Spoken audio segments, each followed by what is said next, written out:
Hello, everyone, and welcome to the webcast.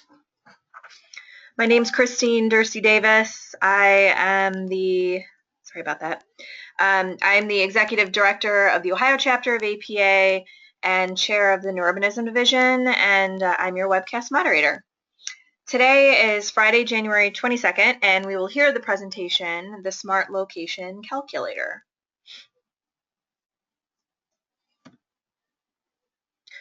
For technical help during today's webcast, type your questions in the chat box found in the webcast toolbar to the right of your screen, or you can call the 1-800 number shown in bold.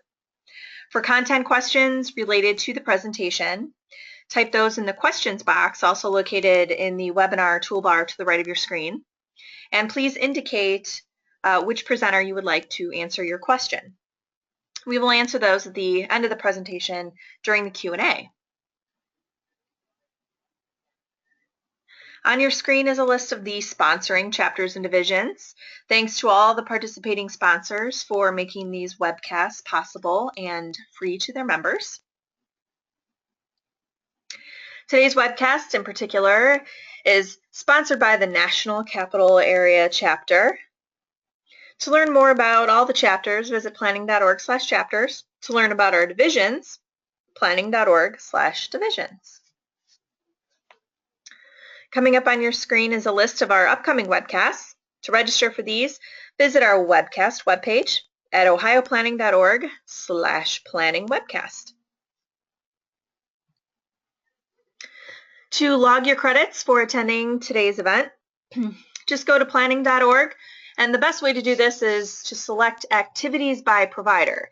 If you haven't noticed yet, for those needing CM credits, that APA is in the midst of launching a new website, and it can sometimes be difficult to find events. So again, best way to do it, select to search activities by provider, and then type in the National Capital Area Chapter, and then today's session will pop up for you. And this webcast has been approved for 1.5 CM credits for live viewing only. Some of our recorded webcasts are available for distance education credit, and to find out about those, just check out our webcast webpage, ohioplanning.org/planningwebcast. And like us on Facebook, Planning Webcast Series, to receive up-to-date information on our sessions. We are recording today's webcast, and it will be available on our YouTube channel. Just search Planning Webcast on YouTube or go to youtube.com/planningwebcast. And a PDF of the presentation will also be available, again, on our webcast webpage, ohioplanning.org/planningwebcast. Okay, with that, let's get started before all of our presenters get hit with 22 feet of snow, because oddly enough, everyone that is speaking today happens to be in Washington, D.C., or in the general vicinity. So I'm going to turn it over to John Thomas with EPA to get us started. Okay, thank you very much. I just wanted to take 1 or 2 minutes at the very top to set a little, provide a little context here about what's behind this really terrific partnership that we've been developing with GSA that led to this tool that you're going to hear more about in the webinar here. We're, the Office of Sustainable Communities and the EPA Smart Growth Program is part of the policy part of EPA, and one of our missions in all this is to think about providing technical assistance and tools that are about all of those decisions and investments that go on out there that have an impact on the environment, but aren't necessarily within the agency's traditional regulatory wheelhouse, if you will. So part of the idea and concept here is obviously location matters, and particularly with this tool, the workplace location is very important to really important environmental outcomes around greenhouse gas emissions, vehicle miles traveled, and also active transportation and the health impacts of that. So one of the concepts behind this tool actually comes from a pretty long history here in the literature of identifying how things like transit access, walkability, access to destinations affect travel. And so this has been a terrific partnership with GSA that we're really trying to couple with direct technical assistance with state GSA equivalents who think about facilities and where they're located and trying to make those decisions with a number of factors that they're trying to balance. So again, this is a really important thing for us because a lot of what we do in terms of technical assistance with both local and state governments is to just try and help people have access to tools and information that help them make better decisions with their policies and their investments. So I'm, of course, happy to talk in more detail in the Q&A segment, but I just wanted to kind of open with that larger context before I pass it off to Frank Giblin from GSA. Thanks, John. This is Frank Giblin. I'm with GSA. And I just want to echo what John said about this being a fantastic partnership that's developed really between GSA and EPA over the last 2 or 3 years. And so we're really excited about what we're sharing, which we think are the fruits of the partnership with a lot more to come. So as for GSA, the folks on the line might be less familiar with GSA than with EPA, but essentially we're the real estate developer and manager for most of the federal civilian agencies in the U.S. So we have about 380 million square feet of space spread around the country, nearly 9,000 buildings, both owned and leased. Many people are familiar with the owned buildings in their downtowns, but not with the leased buildings.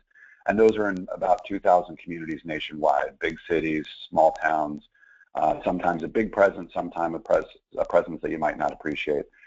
We also have a fantastic collection of historic buildings and National Historic Landmarks, and an annual buildings budget. This is our buying buildings, renovating them, leasing them, keeping the lights on, removing the snow from properties, et cetera, comes to about $10 billion a year. And so these are courthouses, land ports of entry or border stations, Social Security and IRS and FBI offices, and everything in between. So we're sort of out there doing development in a lot of ways and trying to do it in the right way. I won't go into a great amount of detail except to say that many people over many years and many administrations have appreciated that if the federal government can do its real estate decisions in a way that aligns or leverages local goals and other larger goals too, whether it be economic development or sustainability, then that would be a smart thing to do. And so our program, the Urban Development Good Neighbor Program, was set up to help our agency advance those things. So we get involved with site selection, urban design issues, public space, do we share it or not share it, and how can that be a positive thing? And that has a big policy component. We also get involved on the ground on projects as well. And I show this slide showing the red is our leased buildings, the blue is our own buildings. So we're in a lot of places, and so the question really becomes if our prime directive is to meet the needs of all the agencies that we're working for, to get FBI the space that fulfills their mission, to get the courts the space that helps them do their work. The question really is, what can we do with what we do? How can we do something beyond just meet the program of requirements for a space action? Can we get these larger goals too? And that's where our partnership with EPA has been so helpful to us. So just a quick overview of the presentation. I'll give you a little bit of background on how we first began talking with EPA, what some of our interests are in the issue. And then Ruth Krager, who's in my office, is going to give a demonstration on how the Smart Location Calculator works. Lori Zeller with EPA is going to talk into she's going to dive into the details of the underlying block group model and some of the things that make it work. And then Ruth will take us back to how we're applying that tool out in the field, how we're using it in our decision making, et cetera. I should mention, as our program, the Urban Development Program, is located in Washington, D.C., you might be familiar with 11 regional offices around the country that do GSA work in many communities. Ruth Krager, who's on the line as well and we'll be presenting in a moment, is a planner with our office. She's been doing a lot of the heavy lifting on our implementation of this work, and she's been doing not just the policy and the map tools and some of what you'll see, but also working with our regional offices and helping them implement that out on actual projects. So her perspective is really good. And you'll hear from Lori again in a second. So many of the folks on the line probably are familiar with the general concept of location efficiency. As planners, you know that where you place a building can have an impact on energy use, emissions, and a whole host of other factors. We, as an agency, are just catching up to that realization. I think we've gotten very good at getting smart about energy efficiency within the envelope of a building, but we and probably you know, the larger development community is appreciating the importance of where you place it. And so a location efficient location means not only that it has good transit choices for people getting to jobs or to services, but it's also located within an area, within a region that doesn't overly generate vehicle trips. And we think that it has a lot of harder to measure, but allied benefits as well. Not just access to workers for the employer, but also access to jobs, and perhaps even a social justice issue on where you place a building might make it more or less accessible to different populations around a metro area. We think there's certainly a connection, and a measurable one, to walkability and how that has both a sustainability perspective but also public health perspective that many of you are familiar with. So you're going to hear more details about this, some you might already be familiar with, but as Ruth and Lori talk about the tool, you'll hear a little bit more on that. But basically, this is to say that our agency was coming to the realization that, as John said, location matters in a way that we hadn't really appreciated before.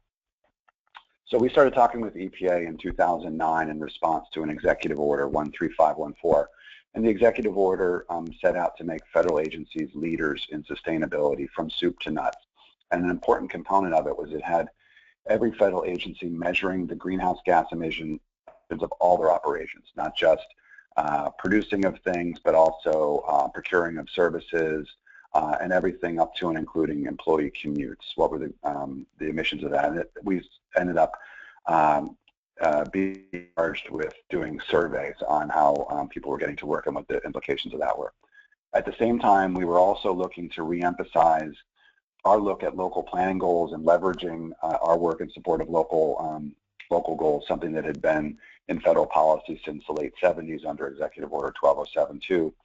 And we worked with EPA and HUD and a couple other agencies on creating new policy that kind of dovetailed all of that together. And that is now enshrined in a more recent Executive Order 13693. But the implementing instructions on sustainable locations sort of walks federal agencies through all the things that they should be thinking about when placing facilities.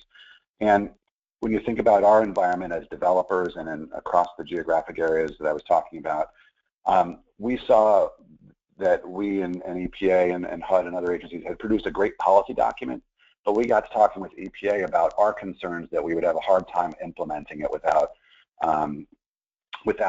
more knowledge, more tools brought into the discussion. And that's really where things came together, because at the time EPA was developing their smart location database, we put two and two together and saw how their science could really help us out in the field, and we could really leverage what each agency was doing. So we were able to move from an emphasis on good planning and collaboration into a process where we were able to use EPA's data to educate folks in-house and 8,000 employees nationwide in all 50 states on why this stuff matters.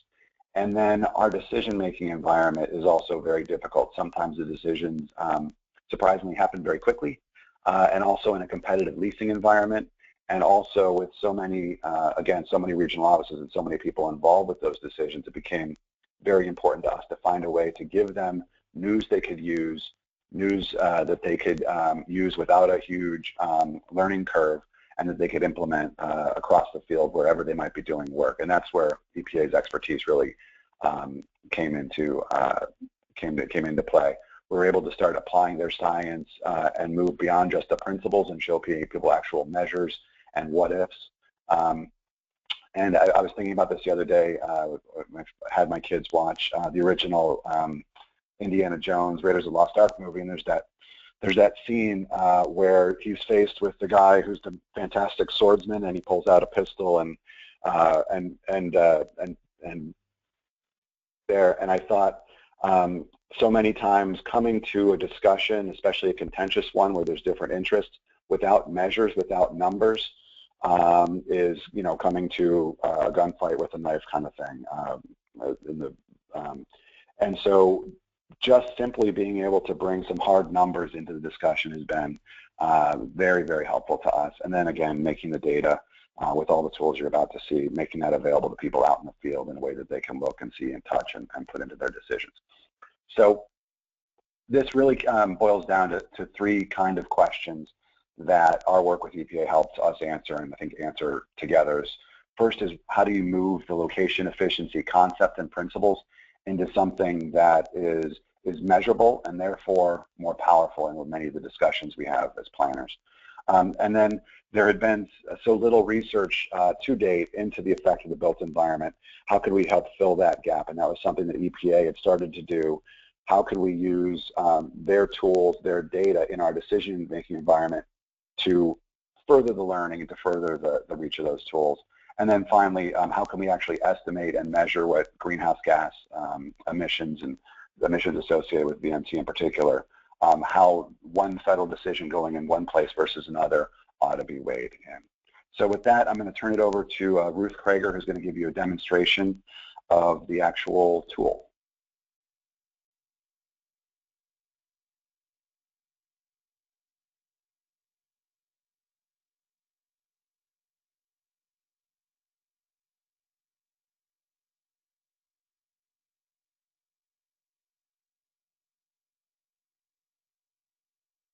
Thanks, Frank. My name is Ruth Krager, and I'm a community planner at GSA in our urban development group. I'm going to start us off with an overview of the tool so you get a sense of what we're talking about and the sort of data that we're able to show. And then Lori will get into the back-end modeling and the data side of this, but I want you to have a sense sort of what we were talking about and sort of the data this is able to communicate to folks really quickly and easily. So right now you see the homepage of the tool. When you first open it, there's a little bit of a splash screen that explains what the tool is about and why it was developed. Once you get into the tool, there's two different things you can do. You can either go into the application, and that will take you to just the underlying map. As you'll see, basically the whole country is scored by census block group, and so you can get data related to individual census block groups, or you can also type in specific facility addresses, and so I'll show you both of those. If you click on the Take Me to the Application button, and come into this map, I've navigated over to Sacramento, and over on the right-hand side of the screen, you have the option to turn on the block group scores. Once you do that, you'll see it start to draw in. So here's the legend. Basically, green is higher location efficiency, and red is lower location efficiency. Every block group in the country gets a score from 0 to 100. And the way that the data is set up is that it's normalized by census block, or by region. And so most of the time that will be the CBSA. And for any counties that are outside of the core-based statistical area, we use the county as the region. So 0 in Sacramento represents the worst location in Sacramento, the worst block group, the most location efficient block group for Sacramento. Whereas 100 is the most high-performing block group for Sacramento. And that's important because we wanted to be able to compare locations within a region and have it be meaningful. So a 100 in New York City is going to be quite different to a 100 in Billings, Montana, or even Sacramento, but the comparison within the Sacramento region or within the New York region, two block groups within the same region is actually going to be meaningful. And that was important to our decision-making environment, and we think likely the decision-making environment of other facility locations decision makers. So you get the general map, and if you click on any of the block groups, you also get data about the individual block groups. So the first tab on this data sheet is the VMT. And that is the average daily vehicle miles traveled that employees generate commuting to work locations in this block group. It was important that we be able to say something meaningful without knowing much about the workers themselves.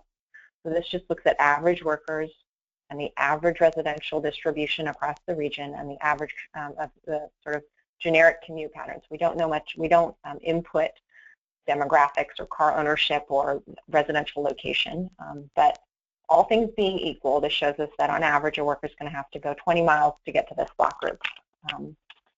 The data shows what the low for the metro area is, and so in this case we are slightly above the metro low of 17.5, but we're much better than the high in the metro, and here's the average. So a little lower than the average for the region. The second type of data that we have are the emissions data, and this is the same. It's sort of the commuting emissions associated with those 23 miles of getting to this block group. And you can see the same thing. How does it compare to the metro low or high and average? There are 3 other tabs of data that are related to the block group. And the first is based on more EPA data related to transit accessibility. So we'll talk about how you could get this data yourself, but EPA has a transit accessibility layer that shows how accessible a given block group is to the regional workforce using a 45-minute transit commute. And so in this case, we are a little higher than average for this block group up here, but better than the region high. And so again, you get the same kind of comparison across the region. Low-wage access breaks out just low-wage workers in the region, and Frank talked a little bit about kind of the social justice aspect of this tool and being able to think about how accessible our government facilities or other work locations are to the whole spectrum of regional workforce, not just high-income workers with a lot of choices. And then finally, we give a mode split so people get a sense of how, in general, workers are commuting to this block group in this region. So that's the map. One of the ways that we use this map is to think of where we are going to be looking for leases. So the federal government tends to make decisions by looking within a certain region or jurisdiction. We don't tend to be comparing Sacramento to New York, and hence the sort of importance of that regional normalization. So one of the things I try to push to leasing specialists and site selection folks in our region is that if they draw their search area somewhere out here, you can see that I have a lot of red and orange block groups. So the chance of finding a facility that's high performing, that's near transit, that lets people minimize the distances they have to travel to get there is not very high. Whereas if they draw their search perimeter in a region that or in an area of the map that includes a lot of green or light yellow block groups, the likelihood of finding high-performing facilities in the market is much higher. And so I try to get people to come to this map and think about the impacts of their what we call a delineated area. So where am I even going to look for space? Where am I even going to do market research? And that can have big impacts on the results that they can get. So in addition to the map, I said you can search for individual facilities. And you do that by coming up here into the address bar. And I'm going to start by just searching an address in Sacramento that is a federal facility.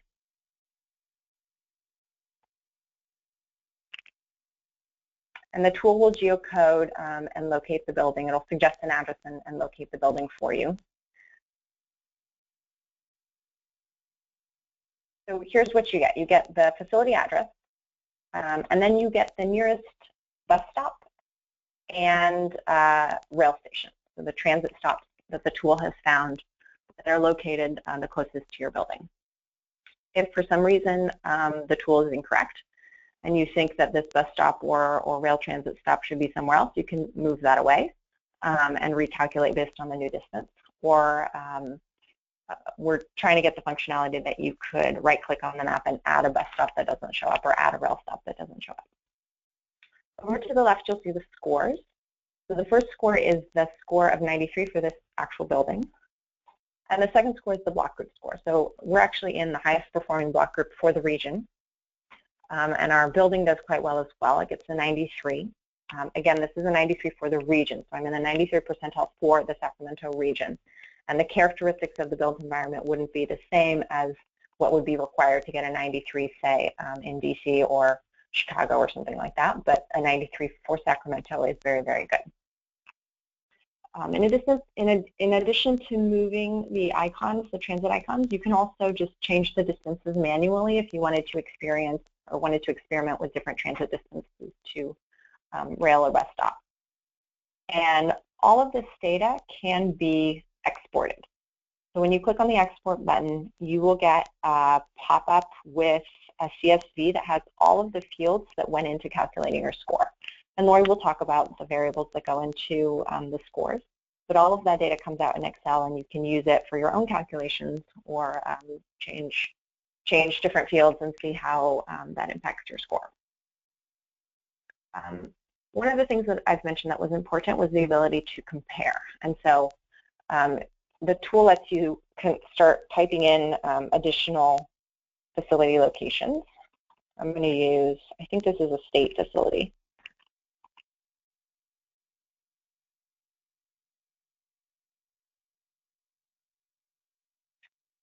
So here's that facility in North Highlands in the north of the region. It gets only a score of 66, and the block group score is 69. You can see that it's a much lower performer than the downtown Sacramento building that we saw. If you want to see both locations together, you can do that. So here's that first site that got a 93, and here's the second site out here that got a 66. Exporting this time will give me both the downtown Sacramento building and the data for the North Highlands building, so I can have each of those to compare it with. There's the ability to get the same comparative charts that you got with the block groups. So you'll get the same thing that you saw in the block group tables, but this time you've added the specific facility. So my score in the facility, my score in the block group, and then the metro, high, low, and average. And you have the same options, emissions, access to transit. Just be aware that the access to transit and the low wage access and mode split that only exists, the data only exists at the block group level, so we're not able to give specific facility level scores, but the first two are comparing the facility to the block group and the metro. One more way that you can add data to the tool is simply by right-clicking. So if you don't know the exact address and you just want to sort of see what would my score be if I went way out here, you can add a new location by right-clicking and selecting that option. So it's going to probably take a while to search.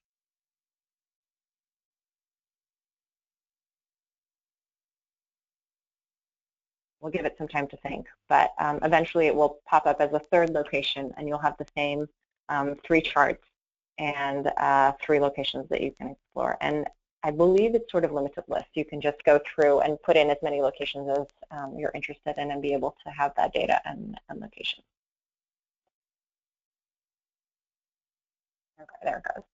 So that's my third location, and I just right-clicked, and it reverse geocoded to give me the address and to tell me where that facility hypothetically was located. So I'm going to stop with the demo. We can certainly come back to it if that's of interest during the Q&A, but Lori's going to talk about the data and the modeling behind the scores, behind the SLI, what we call the Smart Location Index scores, and the facility model. So like how do we translate the block group scores into facility scores? Okay, thank you, Ruth. If you could take us to the presentation, Ruth is going to be advancing my slides for me. So just to introduce myself, my name is Lori Zeller. I'm a research fellow in the EPA's Office of Sustainable Communities. I work with John Thomas, and I've been working with Ruth on some of the background, the methodology documentation for the SLC. So what I'm going to talk about today is some of the background of the modeling process, the data that the SLC is based on, and the difference between the block group scores and the facility level scores that Ruth just introduced us all to. So to begin, we saw from the demo that Ruth just did that there were quite different outcomes for the facility located in the more downtown area compared to the ones located further out. We could have probably all predicted this, but to get into the actual data behind it, we know that the urban form of these areas is what is impacting the vehicle miles traveled that people would expend in order to commute to these different locations.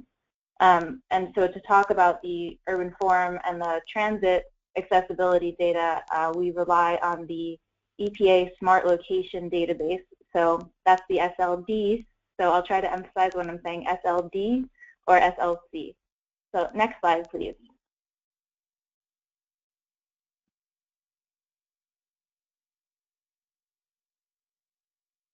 Can you go to the next slide, Ruth? I don't see the next slide. Thank you.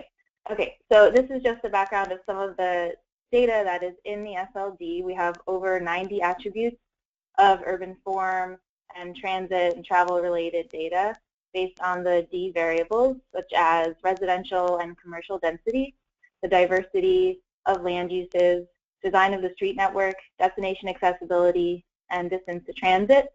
I think most of us are very familiar with these kinds of concepts, but just as some examples, on the left side of the screen, we see a difference in the density of a residential neighborhood. We see a much lower density on the higher image and a higher density on the lower image. And on the right side of the screen, we see a difference in the mix of uses or land use diversity. On the upper image, there is sort of a shopping mall with a parking area and then homes, and they are all separate from each other. So there might be a mix of uses in this block group, but if they were separate block groups, we would see a not very high mix of uses.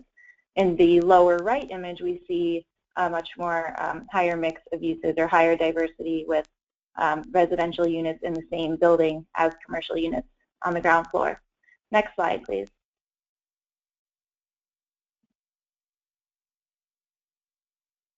So this is just a little bit of information about the SLD itself.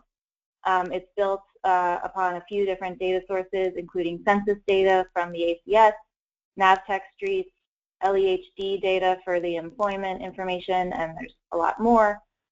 If you want to see the SLD itself, there are interactive map applications available. You can import the data into your own map. You can also download the whole data set, or you can use the clip and shift tool, which allows you just to sort of take out your own state or area that you're interested in. And there's also a user guide that describes all the variables. And you can use this link, or if you don't get a chance to write down that link right now, you can also just do a search for EPA Smart Location Database or Smart Location Mapping, and you'll get to the website and get to see all the information about the SLD. Next slide, please.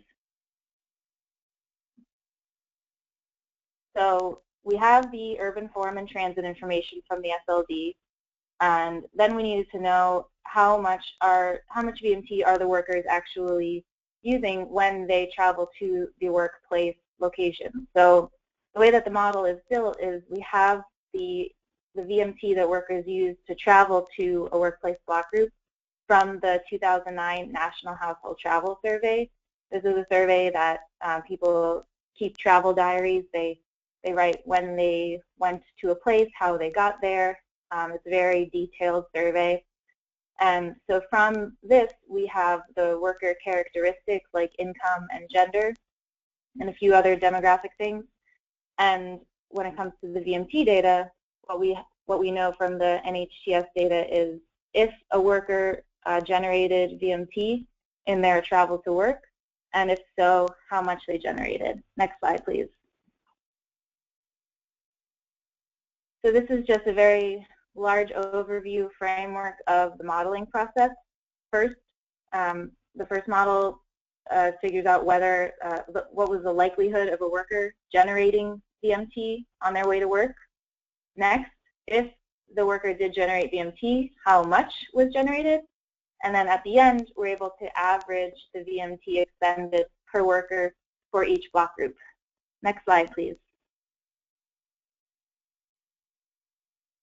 This is just a sample of a few of the variables that went into the SLC modeling process. So first we have density of development in the workplace block group. So this is all, again, from the Smart Location Database. And we can see that the higher the densities, both residential and employment, the lower the VMT generated was. And another example, we have the street design characteristics. We have auto-oriented links per square mile and pedestrian-oriented length per square mile. The auto-oriented lengths are basically any intersection that is amenable to a motor vehicle traveling there. So as you can imagine, the higher the density of auto-oriented links allowed for a higher amount of VMT generation. But conversely, the more pedestrian-oriented links there are, which means intersections, the intersection density for a block group, but many of the motor vehicle-oriented intersections were removed from this set, such as like highway interchanges, places where you would imagine it's not very pedestrian-friendly to walk. So the more pedestrian-oriented links, the lower the VMT generation was. Next slide, please. Okay, so another aspect of the SLC model was dividing the travel from the NHTS dataset into commute versus non-commute travel. Commute travel is considered trips that are from home to work or from work to home, and it includes any legs of the trip made on the way. So if someone left home, went to the grocery store, and went to the gym, and then got to work, that's all those legs of the trip are considered home to work. And if then for the non-commute travel, these are trips that are made just from work to work. So if someone goes out to lunch during the day, that's a non-commute travel. If someone goes out to a meeting at a different building and then comes back to their workplace, that's non-commute travel. And also, if someone has one job and then they leave that job to go work at a second job, that's also considered non-commute travel.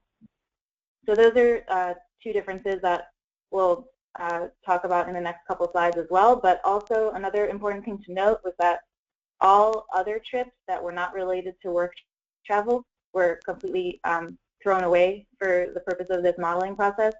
So most of the trips we make on a daily basis are not work related. Most trips are social, shopping, recreation, things like that, and we call these home-based other trips.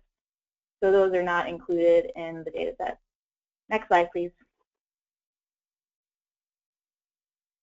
So this is just a little sample of the urban form variables and how they impacted the commute model and the non-commute model because the models were run separately. We have our full documentation which shows the formulas and everything in a much more detailed way, but just to give you a sense of how the urban form variables affected commute and non-commute VMT differently. For example, we have housing density, the second one listed there. It did make an impact on the commute VMT model because if you could imagine someone traveling from their home to work, the higher the density of housing is in a block group, the more likely that their VMT would be impacted by traveling within that block group. So the VMT would possibly be lowered if there was a higher density of housing, and if there was not much housing there at all, or low density of housing, then the likelihood of generating VMT would be much higher. And that you can see that that doesn't impact the non-commute travel because if someone is already at work and then they are going to lunch or to another job, it doesn't really make much of a difference how high or low the housing density is in that block group. So that's just one example. I won't get into any of the others, and you can see our methodology documentation for more details about these. So next slide, please.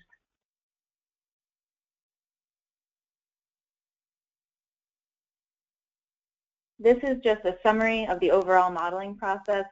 So we can see that the commute and the non-commute travel were separated. They run separately.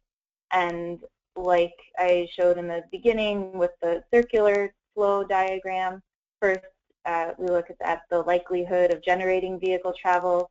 Then the VMT length amount was calculated, and then the VMT per worker. And then we combine commute and non-commute travel. That gives us the total worker VMT. Next slide, please.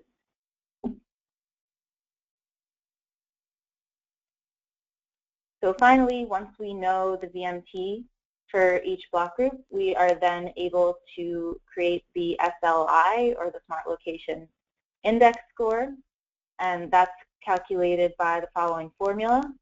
And like Ruth said, all of the scores are based on comparing the block group to the rest of its region. So if it's in a more metropolitan area or adjacent to one, the region is considered the core-based statistical area. If it's a much more rural area, the county is the region, so the block groups are only being compared to other block groups in that county. And we can see that the minimum VMT and the maximum VMT for the region are important in creating this relative index score. Next slide, please. So this is just our, you were able to see this when Ruth was doing the demo, sort of the different scale categories that we use to consider how well a block group is performing relative to the block groups in the rest of the region. The greener you are, the more location efficient you are. So next slide, please.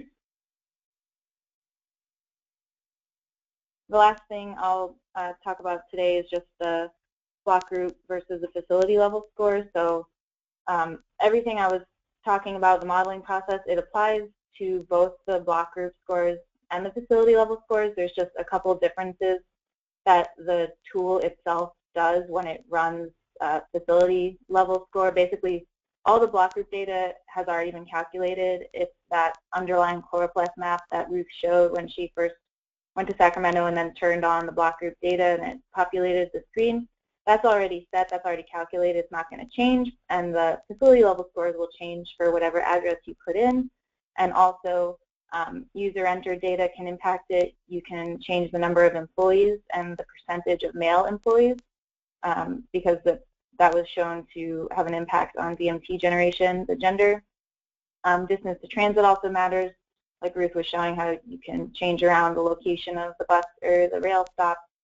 And another difference in the facility level scores is if the facility is found to be within a quarter-mile buffer distance of an adjacent block group, a bunch of the underlying block group variables that go into the modeling process are adjusted. They're either averaged for the block groups that are the home block group plus the adjacent one if it's within a quarter mile of it, or there's some other calculations that go on to adjust the variable. And this is because, let's say that your facility is located in a block group that doesn't have a whole lot of employment in it, but maybe the adjacent one that's only a quarter mile from the edge of that does have a lot of employment in it, and so your site might be economically and socially very interconnected with the adjacent block group, but the home block group itself doesn't have much employment going on, so it would be not a very accurate calculation if it was just considering the home block group. So we have it worked in to consider the adjacent block group variables. So this includes residential and employment densities, network variables, transportation related things, and transit density, accessibility, land use mix are all included, and all of that, all those complex sort of differences for the facility level scores are available in our methodology documentation, which is available upon request. So thank you very much. I'm available here for questions at the end, and now pass it back to Ruth. Thanks, Lori. I'm going to talk a little bit to wrap up our presentation about the ways that we're applying the SLC and the data that we get out of the SLC to both the government's decision-making environment at GSA and then a few opportunities that we're exploring with some partners. As you probably know, under the Obama administration, there's been a lot of interest in cities and supporting cities. How can the federal government support cities and local communities? The administrator of GSA comes from city government, and so under her leadership, there's been a renewed interest and a renewed energy around how GSA and the federal real estate inventory can support local communities. And so we've been really focusing in the last year and a half on our long-standing work of leveraging our real estate actions to support communities. This falls under the umbrella of our Administrator's Economic Catalyst Initiative, which is an effort of the agency to locate our buildings in ways that support local sustainability and economic development goals. And what that really boils down to is a re-emphasis across the agency on coordination. Coordination with local governments, coordination with regional planning entities, coordination with our federal partners to really do the best work that we can as we go about meeting the needs, the real estate needs of our customer agencies.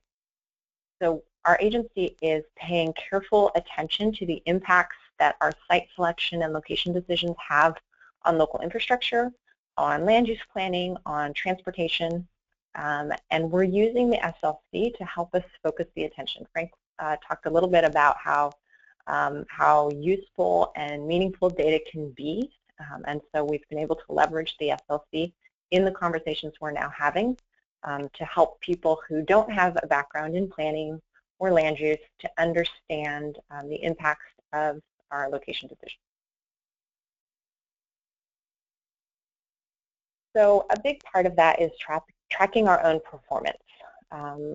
We mentioned earlier that we have about 9,000 owned and leased facilities across the country in our inventory, and we're taking the SLI of every facility in the country and following our scores over time.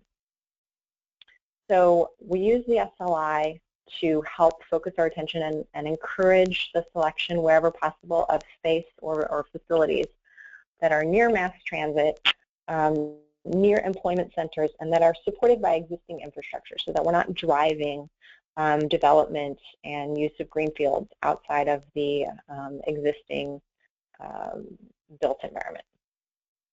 Our focus has been on our customer agreements because this has to be negotiated with the agencies who are going to be in the spaces. We are focusing on the agreements that we have with our customer federal agencies.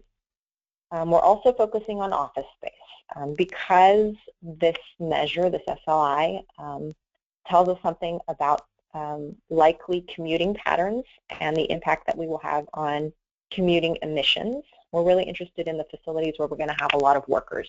People are going to be commuting to that site. So we don't really spend, we don't pay as much attention to things like warehouses or storage facilities that don't require a lot of commuting to them.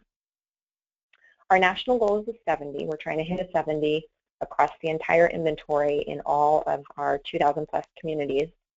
And every month we report on the recent transactions. So what has been awarded in the last month. Again, our goal at the end of the year is to have an average of 70 across all of the transactions that we will write in FY16, fiscal year 16. In addition to just reporting on the new transactions, we provide information about the whole inventory. So over time, we hope that we'll see a shift in the whole inventory to an improved score.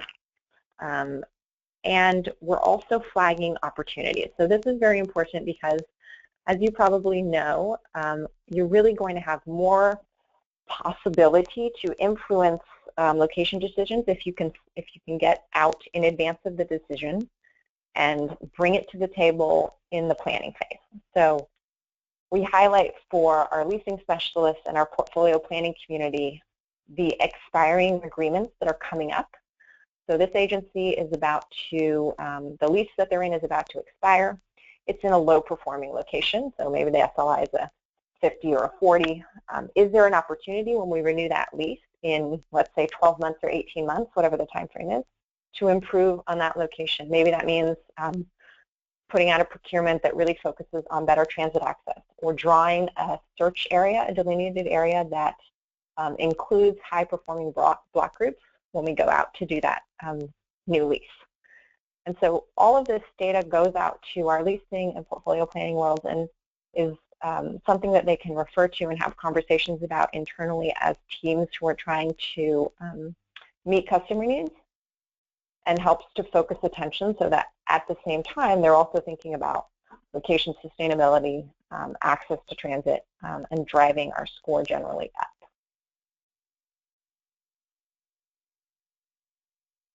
Outside of GSA, although we hope that our work will have huge impacts across the federal government since we do the civilian real estate, we're also exploring partnerships with other levels of government, including states.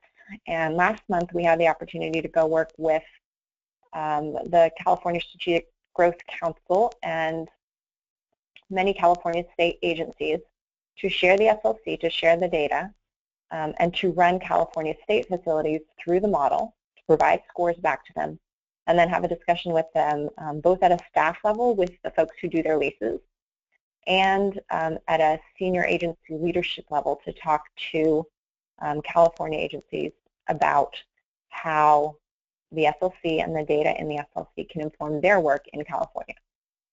They have very similar policy objectives at a state level that the federal government has right now to reduce greenhouse gas emissions and to figure out how projects can support lowering emissions, providing better commuting options. And so they've been very excited and responsive to the SLC and are hoping to integrate it into their leasing processes going forward. We are hoping that we can expand the state partnership to other states who have already a policy interest and mandates to look at their emissions related to commuting, and we think that this year we'll be able to expand that to a few other states. We're also in very early conversations with partners who are interested in using the SLC and the data that comes out of the SLC in rating systems that evaluate things like community compactness and site sustainability. So these are very preliminary and they're quite early, but we hope that we'll see other opportunities to provide the data and the tool to people who can use it. I hope that the webcast will encourage some of you to think about opportunities for partnership, and we would love to hear from you if you have an idea or a suggestion for a way that the tool could be used in your community or with your organization.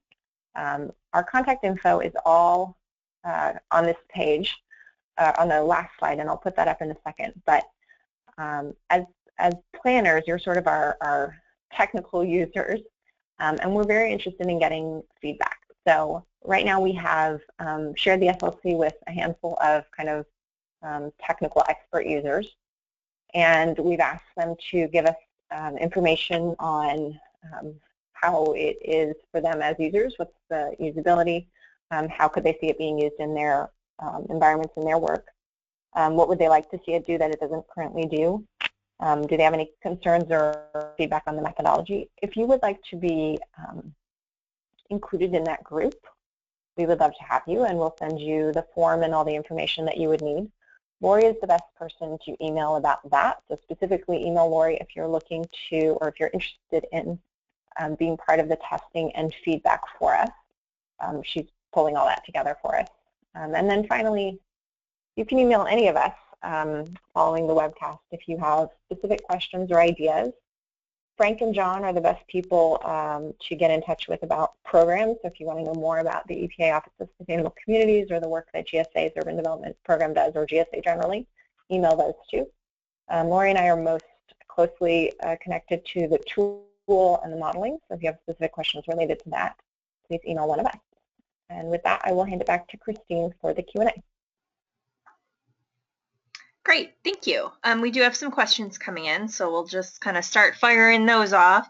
Again, if you do have questions, just type them in the chat box in your GoToWebinar tool panel, and remember to just let me know who you'd like to answer the question. Okay, first question is for Ruth. Have you run into difficulty balancing the benefits of high efficiency sites with the costs of locating in central cities, the cost of the lease, retrofit space, etc.?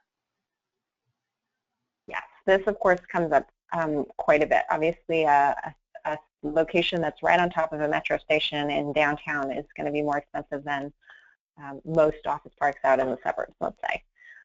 And so we're aware of that, and it comes up quite a bit when we talk internally about it. We, the federal government, have location policy and executive orders that we have to follow that have us prioritize and give first consideration to central business areas of downtown. And so we are expected to go through that process of looking at downtown sites and making sure that we're not overlooking them before we move somewhere else. Now, it really depends on the procurement strategy and the customer need, but that's certainly, cost is always a consideration for the federal government, and so we do take that into consideration. What tends to happen, I think, in our leasing environment is that we try to look at market rates, and so we're giving first consideration to the central business area, so we'll look at the market rates for the central business area and try to find leases that meet our requirements at those rates or below those rates. Sometimes we have to expand delineated areas and we have to move farther outside because of our requirements or our customer needs, and that's okay, but we always start by looking at the CBA and seeing if we can meet our need in the CBA, even if it's not the least expensive location for the metro area. One of the things we also try to encourage our folks to think about is the sort of external costs to commuters or to the community who might have to build new infrastructure, and so we want to be mindful of that as well. Can I add on just a teeny bit to that, Mrs. John? That one of the things that in the very early days of having this conversation that Frank and I talked about was sometimes just when you always have the cost per square foot number as a very specific metric to weigh, but if you don't have a specific other metrics around the sustainability or other factor, it's an uneven playing field, and Frank kind of alluded to this up front. And then the other thing to kind of add to that is sometimes it's also subtle nuances between maybe two different suburban locations, one that's much more transit accessible and a little bit more of a, say, in a suburban mixed-use environment versus the suburban location that's not. So it's not always also just greenfield on the edge versus downtown CBD. So there may be a smaller difference between the cost per square foot. But again, it's about having the dashboard, if you will, or the metrics to think about. If you want to consider both, the historic problem has been we've just lacked the tools and the metrics to consider the greenhouse gas or sustainability thing in very specific terms, but we always have the very specific cost per square foot for the lease.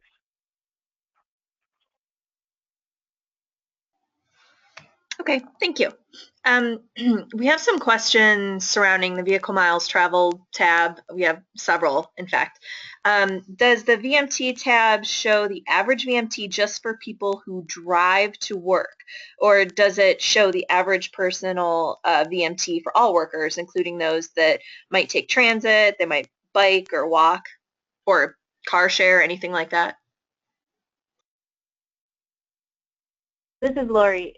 The average VMT is based upon all of the commuters to that block group. So you'll see in a very central transit accessible block group, or if you've done a facility address in that kind of location, you'll see a very low average VMT because it'll still account for the smaller amount of people who are driving to that location. It'll also account for maybe some people who are driving a couple miles to a park and ride, so that VMT is considered, but then the rest of their trip is considered transit and not VMT generating. So yes, it is the average for everyone who is commuting to that block group.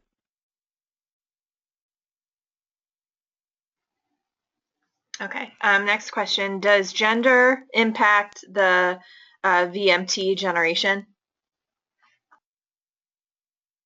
Yeah, this is Lori again. From the NHTS data set, the males had a little bit of a higher VMT, I think, than the females, if I'm remembering correctly. Yeah, males it didn't impact whether or not they generated VMT, but when a worker did generate VMT, the males were more likely to generate a little bit higher amount of VMT than females.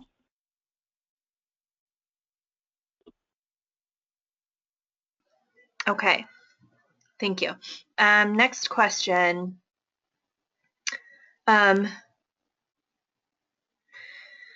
Do you consider congestion mitigation as part of the score? So the question reads, it seems that using VMT without a congestion mitigation factor could lead to inaccurate results.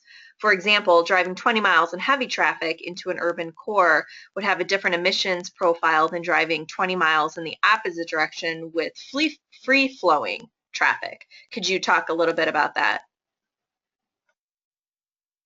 This is John. I'll weigh in on that too, but it's in both. It's in two directions. For like speed curves at the highly congested bottom end, when you're maybe below 20 miles an hour or stop and go, is one thing. But there's also a difference between free-flowing or more like 30 to 40 mile an hour speeds and freeway speeds in terms of emissions per mile. So it's a nuanced thing actually that cuts in both directions. So we don't, like what we're focusing on is the average VMT and the average emissions per mile associated with that. You would need a whole other insanely detailed level data set that doesn't exist nationally to actually start factoring in speed curves, if you will, and the emissions impacts of that.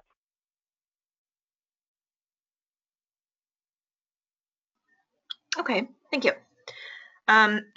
Was the schedule of transit considered in any of these populations?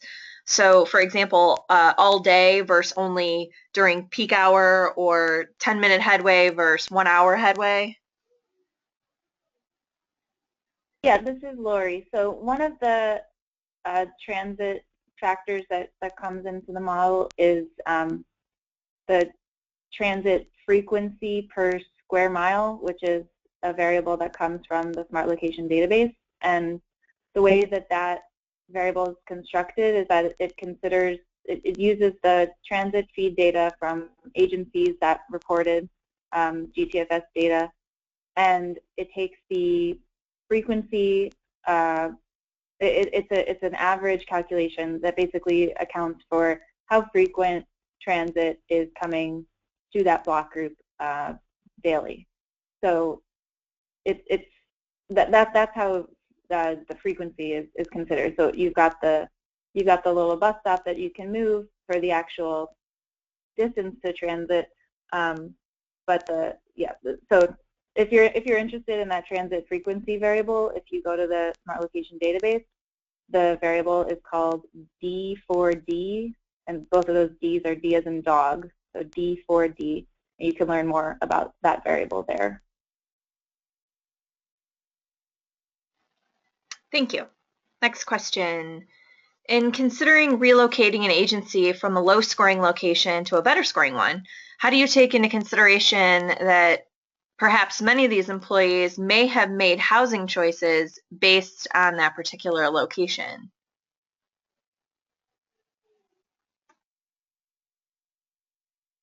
This is Frank. I can touch on that. It would be a factor for sure, but generally under federal policy, people aren't moving past stick distance that would disrupt their commutes in a significant way. In a case like thinking of a metro area, if they're skewing towards one side of the metro area, move that would be driven by this kind of be a move toward the center, which wouldn't be or be too much of a deal breaker in one respect, and in the other respect would make the job and the services at that location accessible a wider part of that region more readily. That would also be, I mean, from a practical perspective, if there were a move that were being contemplated that would present a real difficulty, that's something that gets discussed with agencies and everything too. So there's a balance to it for sure. I'll add into that just a little bit too, that for most of the agencies, they have a pretty large and diverse workforce who are, many of them may not be just a one worker household, but two, and there's just such a number of different factors in addition to workplace location that go into your household decision, that's why relying on the kind of larger relationships between, we're not trying to explain all the variation, but the ways in which the overall relationships of accessibility and access on average affect VMT. There's going to be some of these other subtle things, but I think from just a practical matter, where it may be true that a lot of people who work in the Pentagon live in Northern Virginia, a few miles south, not rather than Northern Maryland, for example, or sorry, the Maryland suburbs. For most federal agencies, it's a little more diverse and varied than that. So the average relationships are what's really important to driving that. Is another way of thinking about it.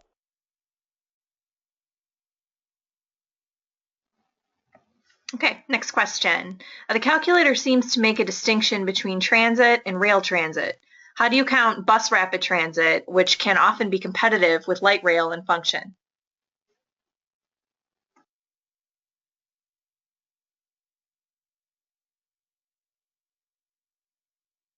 This is Lori.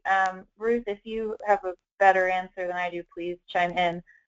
The way that the tool distinguishes between the two types of transit, we have fixed route and all others. So I think that BRT is not considered fixed route by the tool, and it's considered the we call it fixed route or transit. It's not the greatest terminological distinction, but all the buses are non-fixed route.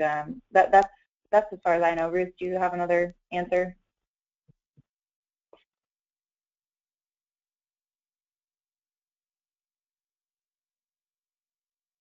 We'll just go with that for now. So BRT is bus and not fixed route, so not considered rail. And another difference in the way that they're both considered is that the distance to transit, in quotes, so a bus stop, we consider the distance within a quarter mile is a significant distance, and then to a rail stop it can be up to a half mile. And if you're interested in more details about how those distances matter between the two different types of transit distinctions, you can find that in our methodology document as well. Hi, I'm sorry, I had some muting problems. Go ahead, this is Ruth again. I just wanted to say that BRT is treated as fixed rail, and so the fixed rail layer is subway, streetcar, and BRT. So the BRT is pulled out from the regular bus layer.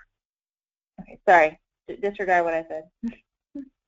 And this is Frank. Just one other thing I'd like to add along this point. We also appreciate the benefits of a fixed guideway transit situation versus transit that shares their right of way with cars, etc.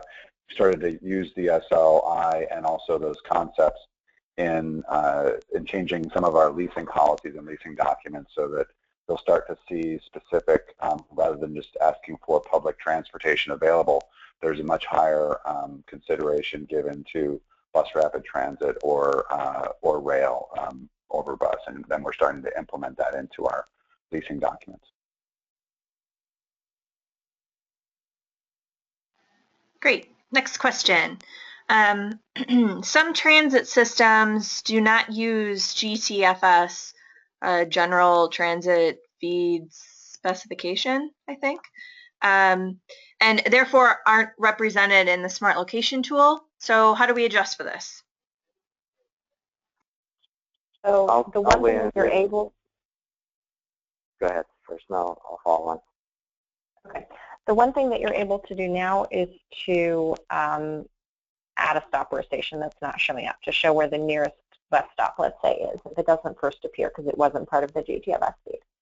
And I'll let John talk about some of the ways that we're trying to correct for the existing data. Yeah, so this sort of speaks to where we want to go with this in the future, that backward looking, we also used kind of imputing transit service where there was a lack of GTFS data for where there is transit, they just weren't reporting it. So we did impute in some of those instances, which help a little, but then going forward, we're going to work closely with DOT on when we update this. One, there's a lot more agencies that are now part of that, feeding it to Google's transit feed data service. And so it's an opportunity to, through the update, to get more, instead of imputed coverage, direct coverage. I don't know if Laura, you had anything more to add on that too.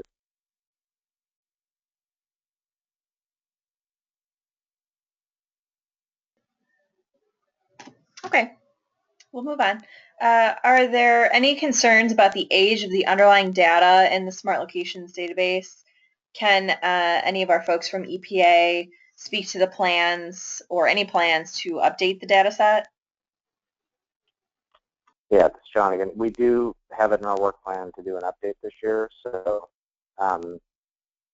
that's going to be really important, I think, in particular with the transit stuff that I just mentioned, because I think a lot has improved with the Google Transit Feed data, and just so many more agencies are now feeding into that than when we originally did that analytical work.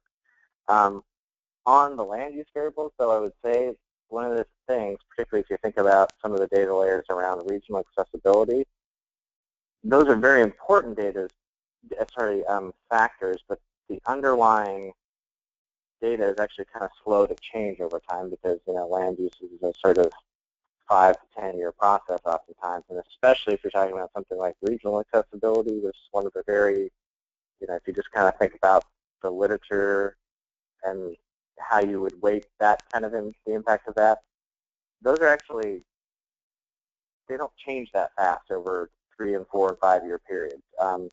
So I think that's one thing that, even though, again, we're reaching back to ACS data, whenever you have a new 5-year update of the ACS data, that helps.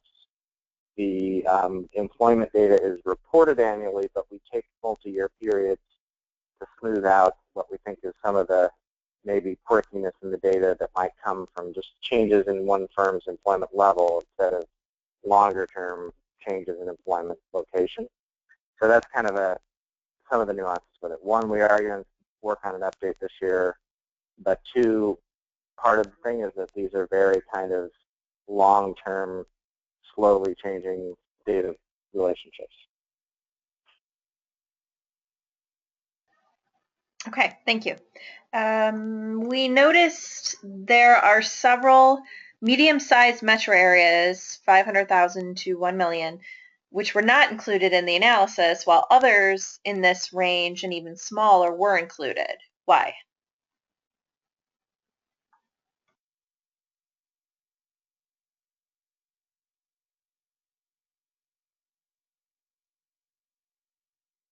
I'm not sure if Ruth is having a mute question issue again, but I believe that part of that is related to the transit data availability question.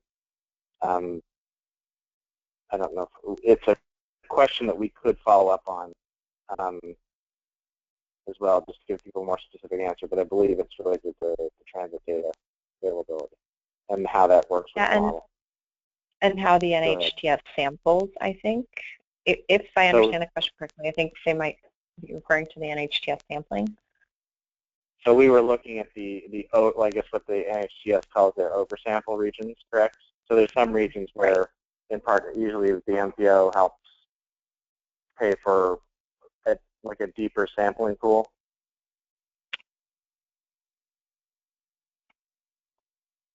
Yeah, if the person who asked that question wants to send us an email about it, we can either provide the information or just have a little bit of a conversation specifically about tailoring the response to the question. We might be missing something in the question. Okay, thank you. Is there a way, I got a couple of these questions. Is there a way to assign cost savings associated with high scoring sites to build it into the total cost benefit for what would otherwise be a high cost? Part of the tricky thing with that, which is interesting, is one of the huge savings is to the workers themselves, especially if there's transit benefits or transit subsidies, right? Which for the federal case, in many cases there is. But so you can use simple kind of cost per mile for fuel and other vehicle costs as, that's one straightforward, simple way you could calculate a cost savings to the employees. But part of the interesting issue about that is oftentimes it's a saving to the employees, perhaps at a slightly additional cost to the leasing costs or whatnot. So there's that straightforward way of evaluating savings, but there is a difference between who's paying the cost for the least and where the primary savings kind of flow to.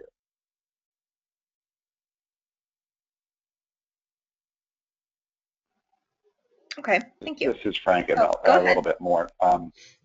It's the ongoing challenge where I think, as John was alluding to, the savings accrue to the bottom line of an agency in some respects, or the costs could accrue to the federal agency paying the rent, and the benefits are dispersed more widely, and it's harder to get policymakers to appreciate that in every respect. I would go back to something that people said earlier, though. It's certainly a balance, and coming into a balanced discussion without numbers at all, you're dead in the water, and so it's very helpful. One of the ways that we've been trying to push the issue is there's a parallel effort across all federal agencies to reduce their real estate costs and their square footages as well. So there's a lot of consolidation projects going on where agencies with multiple locations or inefficient workplaces are going to more efficient space layouts. So they're using less space, paying less rent. We think there's potential opportunities there to house the same number of people in smaller square footage, do it in a more efficient location that might cost more per square foot, but could be a wash or a cost advantage. So you might get some of the benefits of the higher efficiency location at a slight improvement in cost savings, and then thereby also maybe because of the accessibility features of the location, maybe making those consolidations across multiple offices more feasible. But it is certainly an ongoing challenge. Okay. Have any of you heard rumblings of pushback from employees that might want to keep driving and don't like the idea of higher parking costs for better locations, or all of a sudden having less free flow traffic conditions?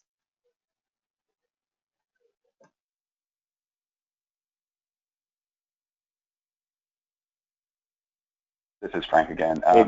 It's something that does come up from time to time.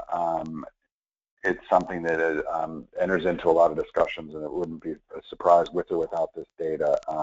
But I've seen some agencies actually stepping up and looking for ways to get more efficient on all of these things, and seeing the tools we're offering as a way to do that.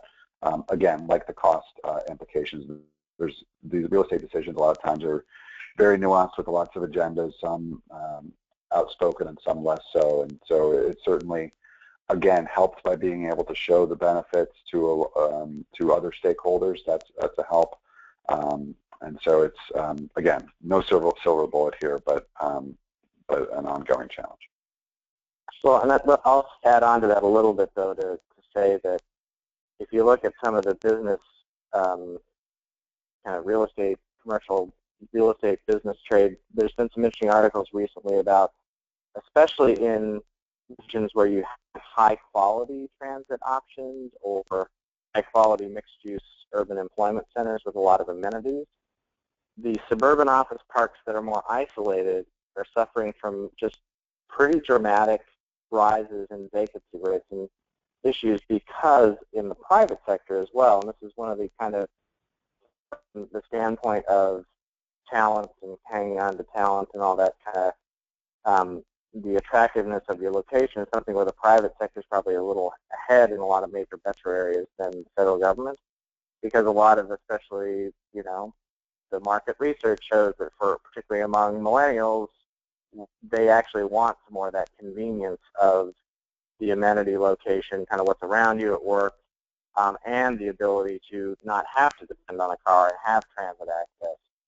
So again, that's something where there's some really fascinating stuff out there in the commercial real estate journals now about like the kind of struggling of these auto-dependent suburban office parks in many regions. Certainly not true in every region, but especially in the regions where when there's a high-quality alternative,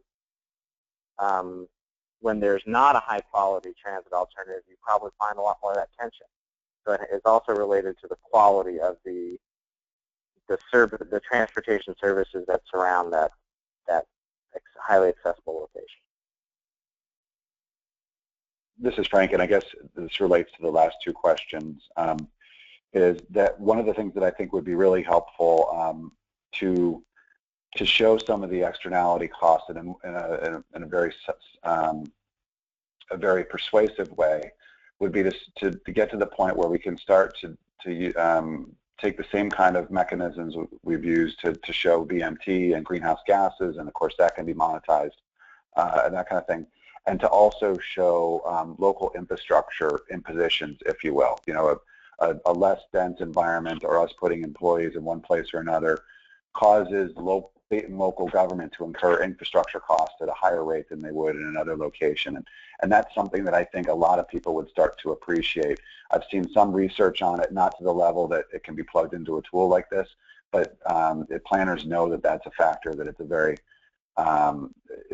significant factor and largely overlooked, you know, even among city officials right now. But bringing those kinds of things into the equation could start to balance out, well, therefore it might be more appropriate that the federal government should pay some sort of premium there to avoid imposing costs on local government.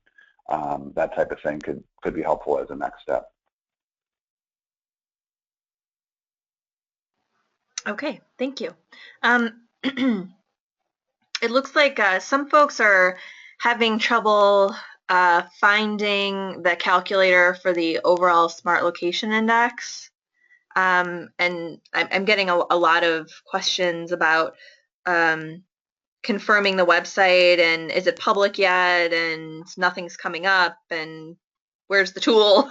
So could someone clarify a little more for us?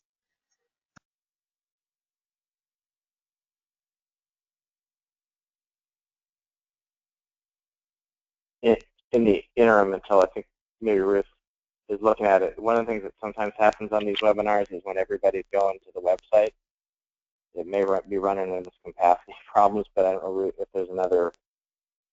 So one issue might be it doesn't work in IE, so you need to use a browser other than Internet Explorer. Ruth, can you type the web address so everyone can see it? Yeah, if you'd like, just go into edit mode in your PowerPoint if you'd like to, and just type it right there on the questions page. Okay. There is a slide. Sorry. Oh, you have a slide. Okay. Yeah. And this may be the link that people are using, but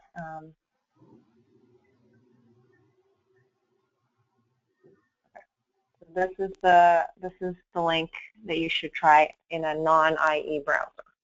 Okay, so non-Internet Explorer, and you might have trouble just because 300 people are trying to jump on it at the same time. Okay, great. Thank you for that. Let's see. This is an interesting question. So which agency generally makes the final location decision? Is it GSA or the agency itself?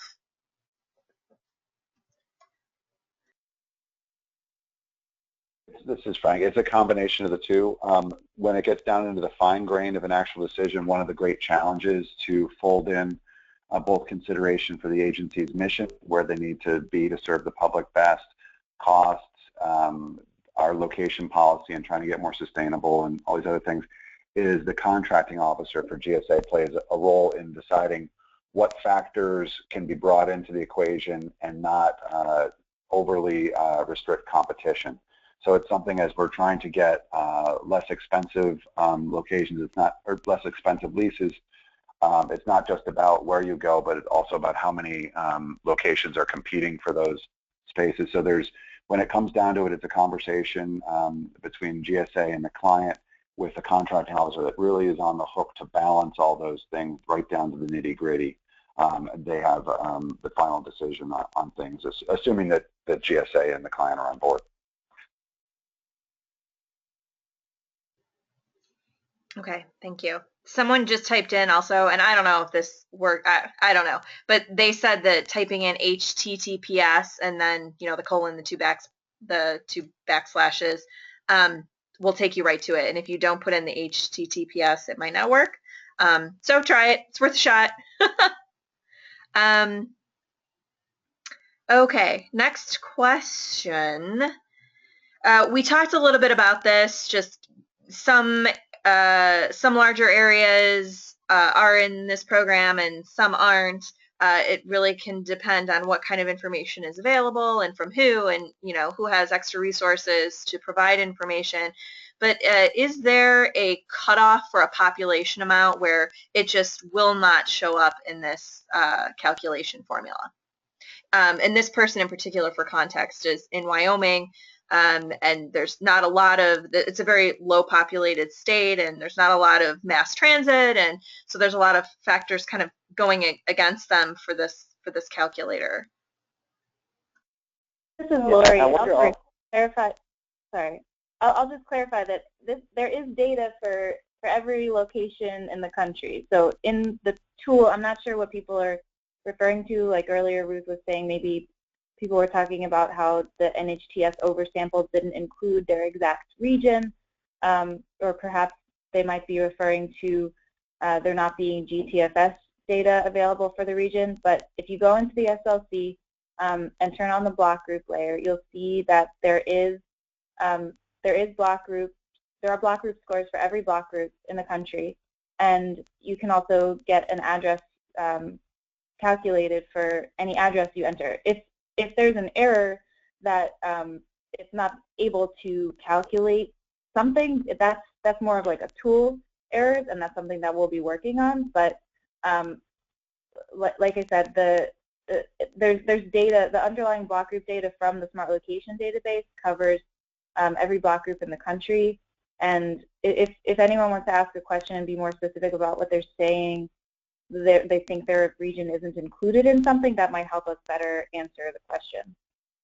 Yeah, let me put a little bit finer point on that just to follow on. That it's the difference also between the areas where we had data to create the model, but then you use the results from the model to create those math relationships and then what the calculator does. So there may be a little confusion among some of the webinar listeners about the difference between those two. One other thing that I would add, this is Ruth, is I've occasionally seen problems in U.S. territories, but the continental U.S. is fairly consistent in the results. Sometimes you'll see that the address you put in, you may get the box that says something like use block group scores for transit variables or something like that. So there are situations where it doesn't recalculate the transit variables based on the facility location, and it uses the block group default scores for those variables.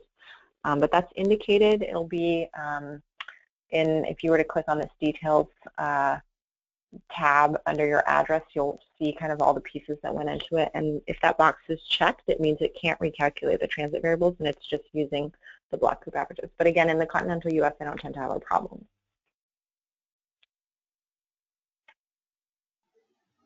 Okay, thank you. Well, our time here has quickly ended. So thank you to our speakers from GSA and EPA, John, Frank, Ruth, Lori.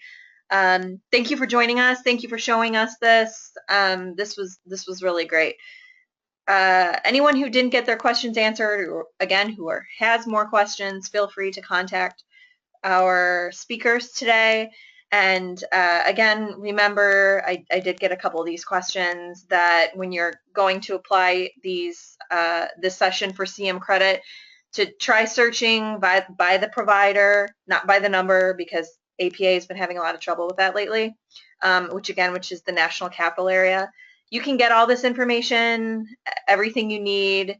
Could you put your contact slide back up, Ruth, for me? Anything else you need, ohioplanning.org/planning webcast. You can find all the information that you need to get this done, to get everything certified for you, and to get a PDF presentation. Okay, so with that, I'm going to close up shop. And again, thank you everyone for joining us, and good luck to all of those East Coasters that may already be starting to get hit with all that snow. Good luck to you, be safe, and thank you everyone for joining us. Thank you.